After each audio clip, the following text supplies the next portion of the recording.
तवज्जो चल। खाते गई, फंसते गई, बाहर गई तो गई। उसी तालाब में एक बुजुर्ग मछली थी, देख रही थी मेरी आबादी रोज बरोज घटती क्यों। तालाब का साइज वही है, आबादी इतनी घटती क्यों।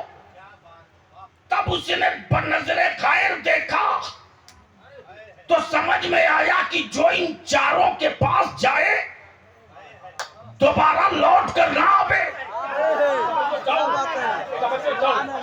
अब बलियाबी को अर्ज करने दे मुसलमान। इबादतों का चारा, रियाजतों का चारा, तहज्जुद का चारा, दीन की तबलीग का चारा, अंदर से नबी की बगावत का खंजर। और जो उसके करीब सट गया वो नबी से दूर, वली से दूर, सहाबा से दूर, ताबई से दूर, तबे ताबई से दूर, करबला वालों से दूर, बगदाद वालों से दूर, कलियर वालों से दूर, केचौचा वालों से दूर। तब बरेली की अहमद रजा ने समझ लिया, अरे ये ऊपर से खंजर, अंदर से खंजर है, ऊपर से इबादतों का चारा है। बचाओ बचाओ बचाओ, बचाओ बचाओ।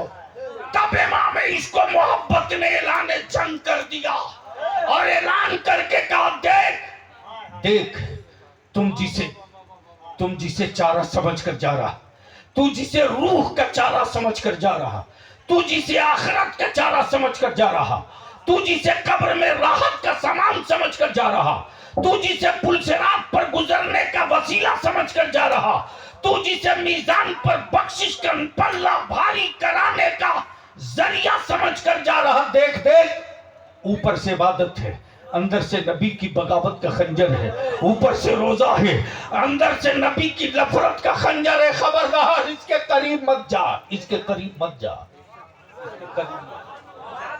इसके करीब मत जा, इसके करीब मत जा। अब जहन को यही रोक ले मुसलमान। आज पूरी दुनिया में जिसे देखो वही टांग उठाकर मेरे नबी की अजमत पे पत्थर मारने की हिम्मत कर रहा है। माफ करना, गैरों के माओं ने दूध नहीं पिलाई थी। नारे तकबीर, नारे रिसालत, शायर इस्लाम हज़रत अलहाज ताहिर रज़ा रामपुरी। अरे जोर से मुअज़्ज़ज़ मेहमान का इस्तकबाल करो। लगा नारा बीच से खड़ा होकर।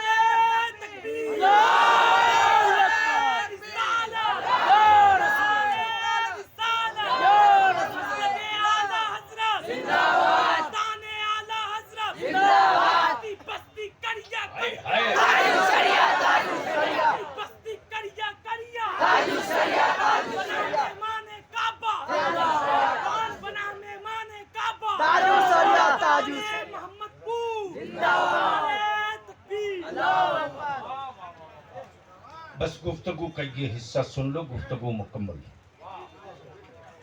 मैं पूछता हूं अपने जवानों से, बता तेरी जिंदगी का मकसद क्या है, बता क्यों जिंदा हो। अपने आप से तन्हाइयों में पूछ लेना।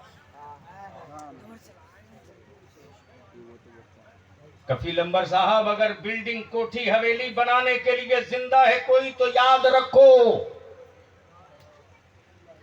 धरती पर जलजले भी आते रहते हैं। तेरी बिल्डिंगों की उम्र बहुत लंबी नहीं है रे। जमी बोस होने में घंटों नहीं सेकंडों लगेंगे। अगर दौलत जमा करने के लिए जिंदा हो तो याद रखना, मेरे मुल्क में डकैतियां भी होती हैं। पूछो अपने आप से, क्यों जिंदा हो। अगर धरती का बोझ बनकर जिंदा रहना चाहते हो तो जियो, मरो। न तेरी मौत का कोई तस्करा होगा, न तेरी जिंदगी का कोई तस्करा होगा। और अगर खुद को जीने के लिए जिंदा हो तो याद रखना, नालियों के कीड़े भी जिंदा रहते हैं, और टुकड़ा खाने के लिए सिर्फ जिंदा हो तो याद रखना शहर में कुत्ते भी जिंदा रहते हैं।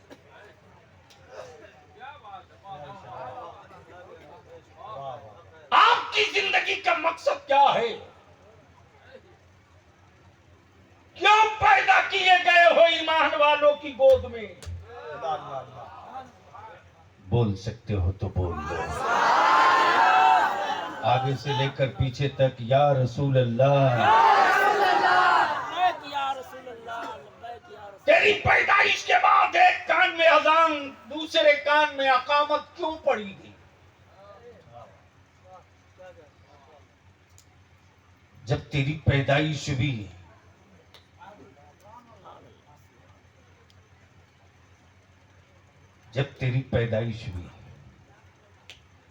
तो दीनदार मां के आंचल से जो एक सदा निकलती थी ना, उसे मां का ही कान सुन सकता था, दूसरे के बस का नहीं। मेरे अल्लाह, तूने मुझे औलाद दी है, इसे मेरी बख्शिश का जरिया भी बना दिया। बोल सही है कि गलत? जोर से बोलना। जब तू तुतला करके बोलना शुरू किया ना, तो मां को भरोसा जाग गया कि इन्हीं तुतले अल्फाज में मेरा बेटा मेरे अल्लाह को अल्लाह कहेगा।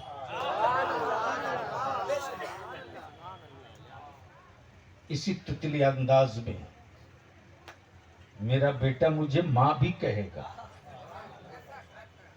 और जब बच्चे तुतले होते हैं तो लोग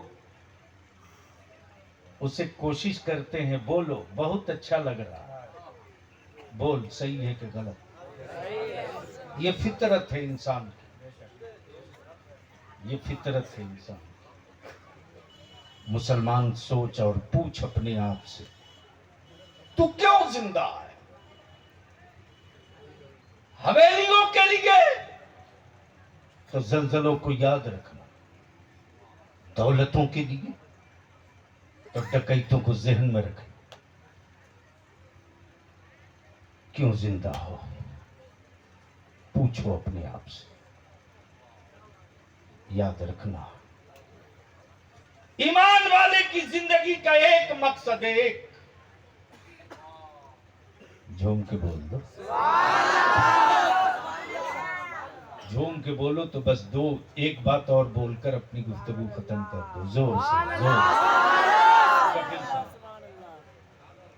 ईमान वालों की जिंदगी का सिर्फ एक मकसद, और वो मकसद क्या है? घर रहे न रहे, क्या बात है, घर रहे, दौलत रहे न रहे, मेरे सीने में नबी का इश्क बाकी, मेरे सीने में नबी का इश्क बाकी रहे। अब इसी जगह जहन को रोक लो, आशिकी का नारा भी लगाओ और मस्जिदें खाली भी रखो, ये दोनों नहीं होगा, ये दोनों नहीं होगा,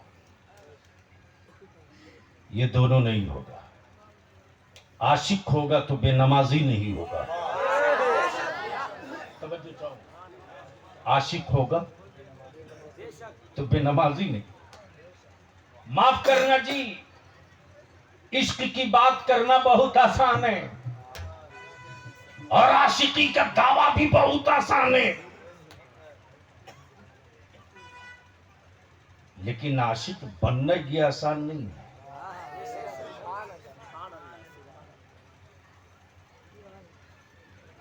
बदन की चमड़ियां उतरवाने के बाद कोई इश्क की लज्जत महसूस करता है, सूली पर लटकने के बाद तब इश्क का मजा आता है। खंजर पे जब सर होता है तब इश्क का मजा आता है।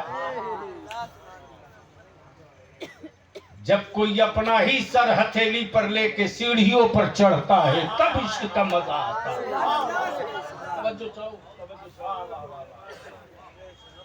जब कोई पूरी दुनिया को अपना दुश्मन बना लेता है मदीने की अजमत के लिए तब इश्क का मजा समझना।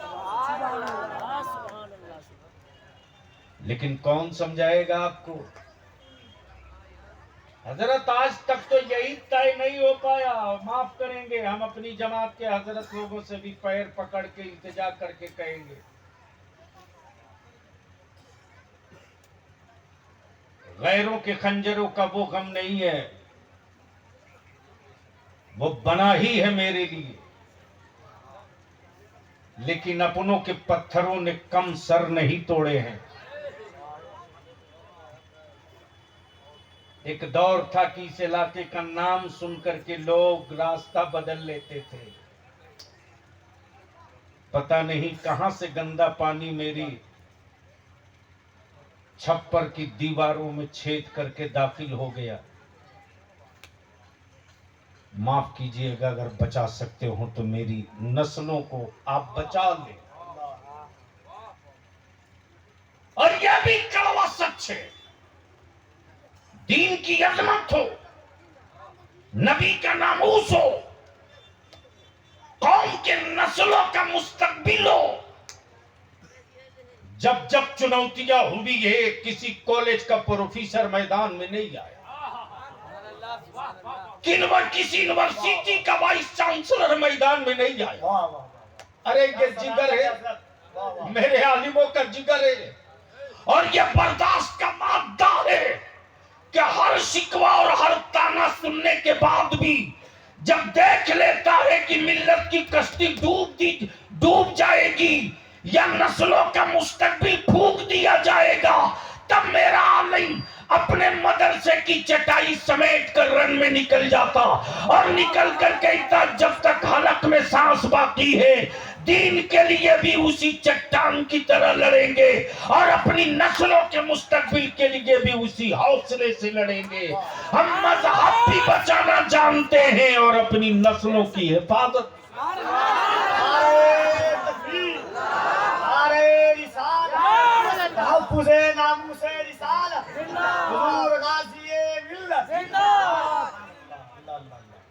हम अपने उलमा से अपील करें।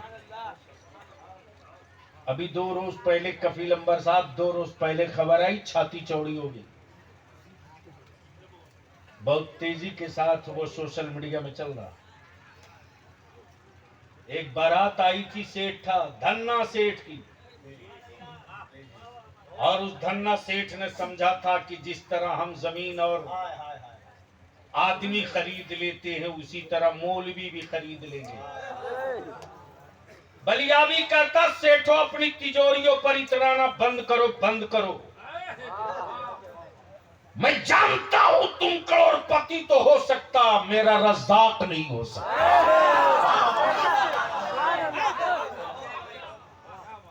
तुम्हारा पति तो हो सकता, आलिम को पालने का कलेजा तुझ में कहां है? तवज्जो चाहो, अहले इल्म की तवज्जो, अहले इल्म की तवज्जो। क्या बात है हज़रत, वाह वाह वाह वाह वाह। अंबर साहब एक लफ्ज़ से सारी बातें खत्म। वाह वाह वाह। जहन को करीब कर। वाह वाह।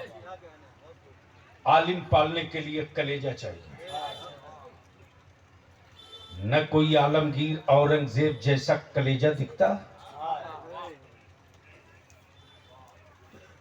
और न ही उस दौर का कोई आलिम दिखता। और माफ करना, खरीदने की पूरी ताकत बड़े बड़े अमीरों ने, नवाबों ने लगा दी थी, लेकिन वह आशिक था जो मदीने की मंडी में बिक चुका था।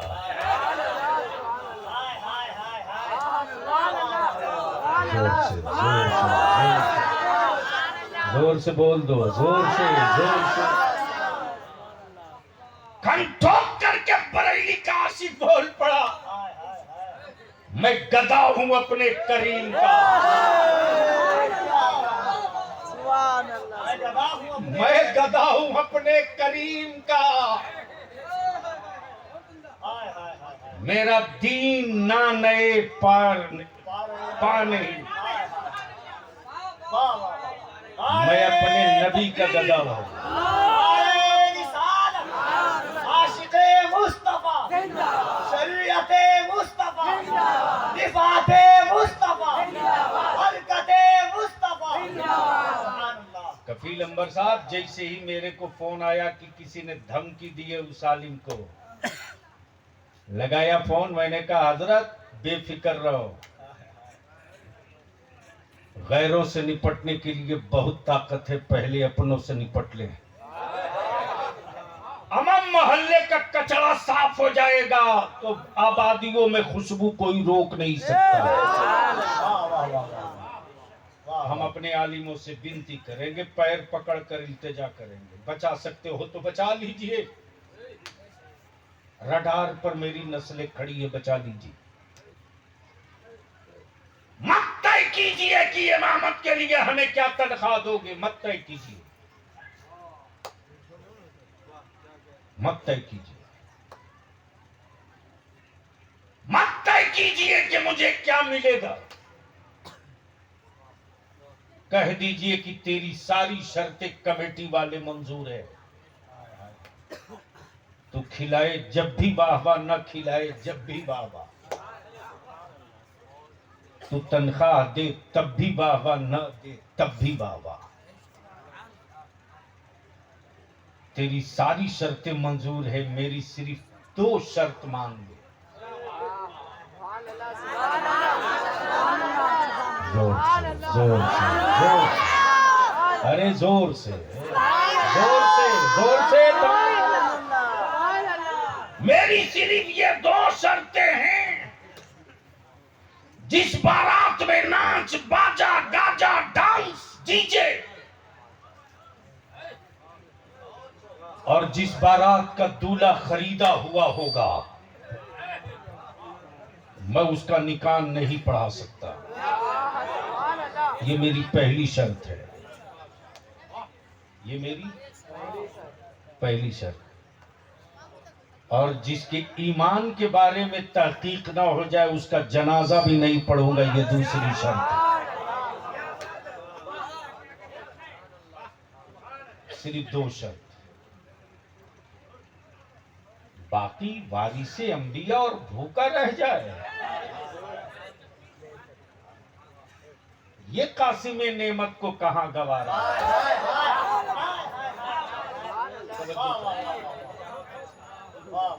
क्या कहा? कासिमे नेमते कौसर को है ये हरदम ख्याल, मेरी उम्मत का कोई फर्द भूखा तो नहीं, प्यासा तो नहीं। मेरी उम्मत का कोई फर्द भूखा तो नहीं, प्यासा तो नहीं। और क्या बादशाहत है मेरे आका की, आता है फकीरों पे, आता है फकीरों पे, उन्हें प्यार कुछ ऐसा खुद भीख दे, खुद भीख दे और खुद कहे मंगते का भला हो। खुद भीख दे और खुद कहे मंगते का भला हो। मैं अपने नौजवानों से थोड़ी सी भीख मांगता हूं, पैसा मत दो, दौलत मत दो। बचा सकते हो तो अपनी कौम की बेटियों की इज्जत बचा लो, अपनी कौम की बेटियों की इज्जत बचा लो। अरे तुझे पता नहीं है रे, पता नहीं है। मौलाना साबिर साहब सीतामढ़ी में 3 मरतबा कोशिश कर चुका अपने आलिमों को बैठाने के लिए। हर काम के लिए मेरे आलिम को फुर्सत है, अपनी नस्लों के लिए फुर्सत नहीं है। ये अंदर से उबल रहा है तेरे बलियाबी के, तब बोल रहा हूं। कोई हुक्मरान मेरी बेटियां नहीं बचा सकता। माफ करना, ये सोशलिज्म एक ढोंग है, ढोंग। तेरे वोट से लोगों को प्यार है, तेरी औलादों के मुस्तकबिल से नहीं है। माफ करना, तेरी मस्जिदों के मीनारे कभी तोड़वा कर सत्ता बदली जाती है, कभी बचाकर ढोंग करके सत्ता बदली जाती है। बिल्कुल हकीकत है। एक आईना है जो दिखा रहे हैं। वाह वाह वाह वाह। दोनों तरफ वही है। वाह वाह। फैसला तुझको करना है कि किस चौराहे पर अपनी नस्लों को छोड़ के जाओगे। हम तो अपने जवानों से सिर्फ थोड़ी सी खैरात मांगते हो, दे सकते हो तो दे दो। वो लोग मेरी बेटियों के हिजाब पर उंगली उठाते,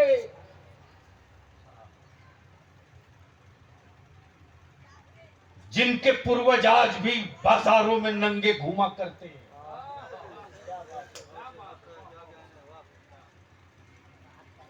आज से तकरीबन 22 साल पहले दिल्ली में एक दल्ला आया था मस्जिदों के इमाम के लिए,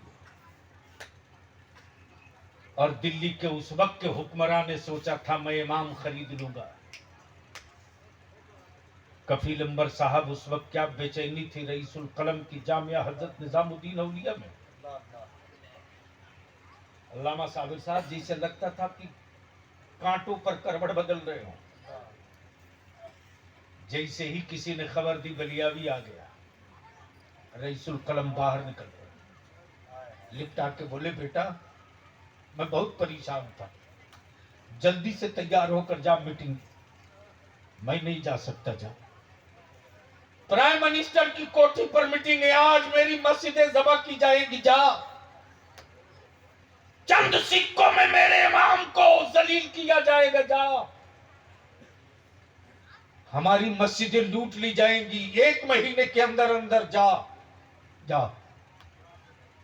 जब मैं पहुंचा हूं कफील अंबर साहब, तो कश्मीर से लेकर आसाम तक के कई साइज के कुर्ता पैजामा के लोग बैठे थे, और बहस इस पर हो रही थी कि मस्जिदों के इमाम को तनख्वाह हुकूमत दे,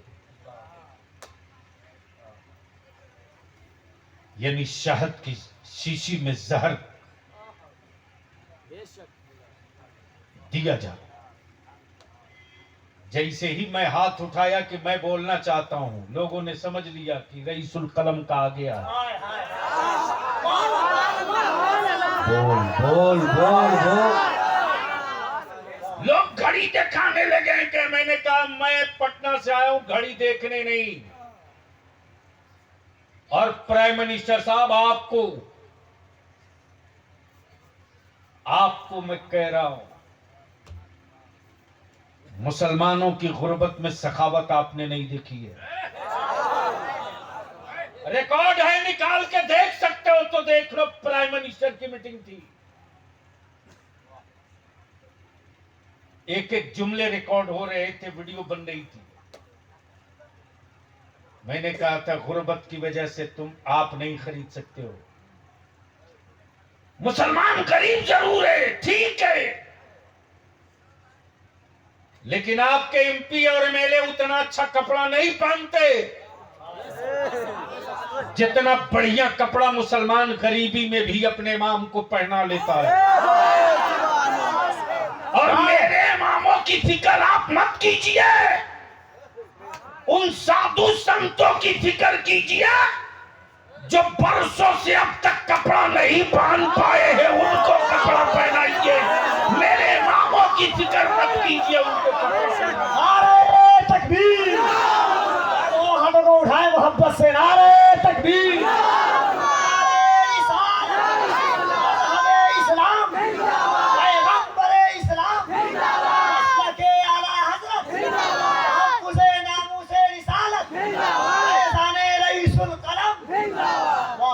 उसमें दम नहीं है रे।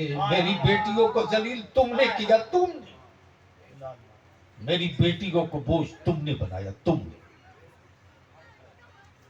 14 सितंबर को जब इदारे शरिया में 4 स्टेट के उलमा की मीटिंग बुलवाया था, 4।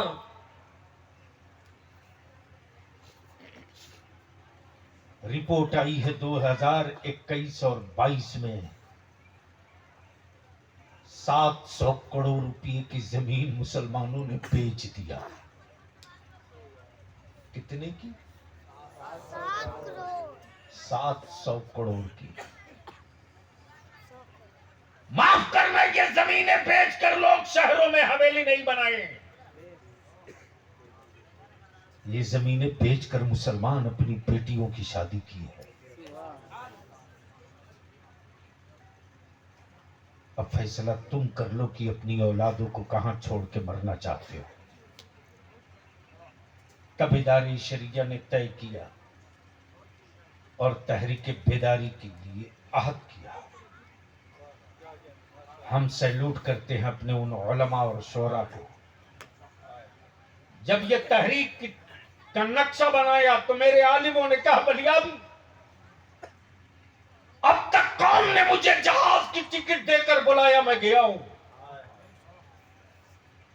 लेकिन अपनी नस्लों के तहफ्फुज के लिए तहरीक बेदारी के वास्ते हमें किराया नहीं चाहिए, नजराना नहीं चाहिए। मैं भी बगैर किराया नजराना के इस काफिले में बाजू बनूं।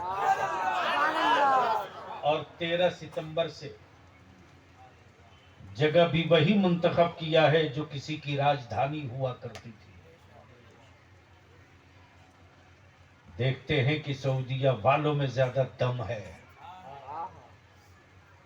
या मदीने वालों में ज्यादा दम है। तो मैं आपसे विनती करके कहता हूं, निकाह सस्ता करो। सिर्फ बोलोगे या करोगे? बोलोगे या करोगे? भरोसा नहीं होगा। बूढ़े कहें तो और हम नहीं मानेंगे।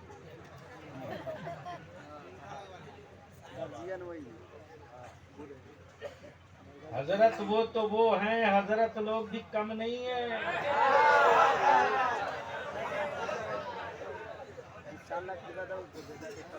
इसी मुजफ्फरपुर में एक हजरत ने एक बच्ची को रात को 2 बजे, उस बच्ची के बाप को, अंबर साहब, रात को 2 बजे उसका बाप मुझको फोन कर रहा है। मैं घबराए हुआ। मैंने कहा क्या हुआ? बोला, बलियावी साहब मेरी बेटी की बारात वापस जा। मौलाना जी से लगे मेरे तलबे से जमीन खसक जाए। मैंने कहा क्यों? लड़की का बाप बोला, मैंने किसी से पैसे कर्ज लिए थे, चेक बाउंस कर गया और मैं पैसा जो मुझको बाइक मिलनी थी वो यमाहा कंपनी ने बाइक नहीं दिया। मैं 1 हफ्ते की मोहलत मांग रहा हूं, 1 हफ्ते की। लेकिन लड़का और लड़के का बाप कह रहा, जब तक बाइक नहीं आएगी तब तक निकाह। बोलते बोलते जैसे लगे उसको गश आ जाए। मैंने कहा घबरा मत, 1 घंटे के अंदर बाइक का इंतजाम करता हूं। एक गैर मुस्लिम था जिसको टिकट देने में मैंने अपना पावर यूज किया था, उसको फोन लगा और वो भी बहुत दूर का नहीं था, बहुत दूर का, मुजफ्फरपुर शहर का था। मैंने कहा इस वक्त बलियावी की इज्जत दाव पे लगी है, क्या तू यमाहा कंपनी में 50,000 दे सकते हो? बोला हजरत गैर मुस्लिम है, वो भी बोलता है, हजरत कई मोटरसाइकिल कहां लेके जाना है? ये रात को 2 बजे बलियावी का फोन आया है। ये फोन नहीं है, हुक्म है। मैंने कहा बस मिठन पूरा लेके चले जाओ। बोला मुश्किल से 1 घंटा लगेगा। जाकर मालिक को उठाया, बोला ये चेक लो, बाइक दो। गैर मुस्लिम ले जाके जैसे ही बाइक लगाया, लड़की का बाप फोन करके कह रहा, अगर मेरे पास कुछ नेकियां बढ़ जाएंगी या अगर आपकी घटेगी ना तो मैं वो भी कयामत के दिन दे दूंगा। आज मेरे घर से शायद 3 लाश निकलती, मेरी बीवी की, मेरी बेटी की, मेरी। मैंने कहा मेरा रब मुसब्बिबुल अस्बाब है, मेरा रब आबरू बचाता है, घबरा मत। जब पता किया तो मालूम हुआ किसी कॉलेज और स्कूल का आदमी नहीं था।